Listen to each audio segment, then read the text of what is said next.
how many months did you spend researching this novel? And can you tell us about your research process? Oh, wow. Y'all settle in. This is like a really long answer. I'll try to make it brief. It's Sunday afternoon. By the way, can I just say thank you for showing up on a Sunday afternoon?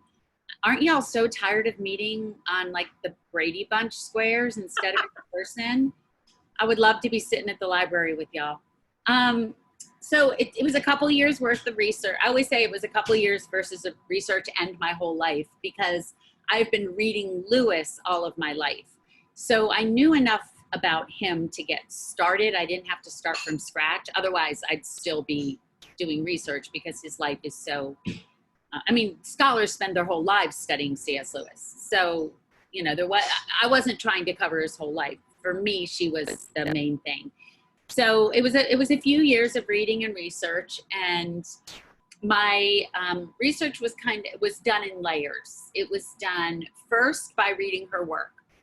And so I read her poetry, her essays, her novels, her letters are like reading her journal. Her letters are incredible. And then I reread most of the work of Lewis in the last 13 years of his life, which is when he knew her or she had passed, to see what her fingerprints were in his work. Then when I felt like I had that pretty much down, I went to a place called the Mary.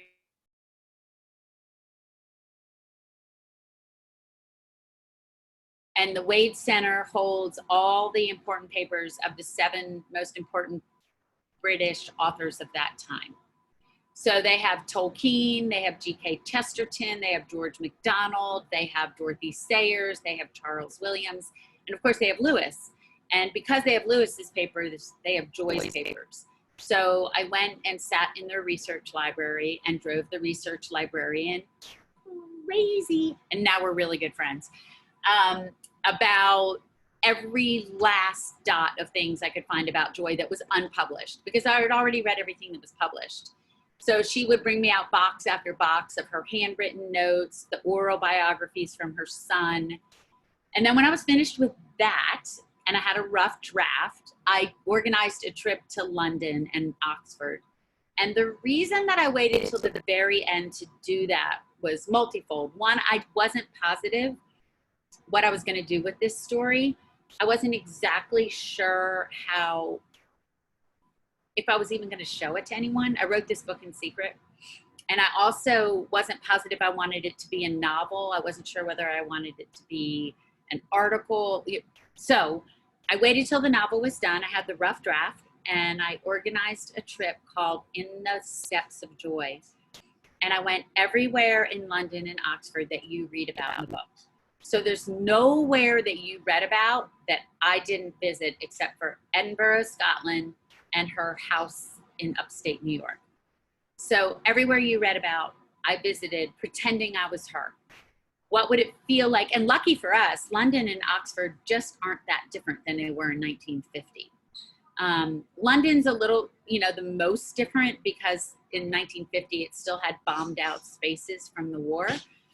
But Oxford is pretty much exactly the same as it was in 1950. So I could walk into Magdalen's dining hall, which she did, and imagine what it must have felt like for her, or walking Addison's Walk with Lewis behind Magdalen College along the River Cherwell.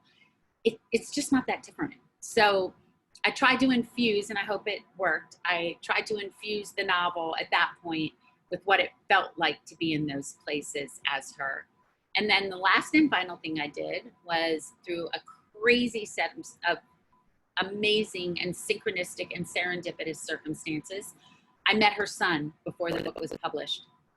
And I had to get some permissions, because as you can tell by reading the book, every chapter starts with one of her love sonnets or a piece of her poetry. And then he gave me even more stuff to put in the book. So it wasn't like this. And now the book I just finished is historical fiction, and the research was completely different. So there's no like single way to do the research for historical fiction.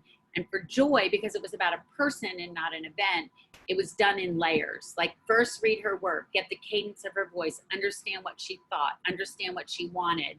then go to read her unpublished and private papers, then go to the places she lived, and then talk to a relative of hers. That was the very last thing I did. So I did it in these layers, and the whole time I was writing. So it wasn't like I did that and then sat down and wrote. I was doing it, writing, doing it, writing.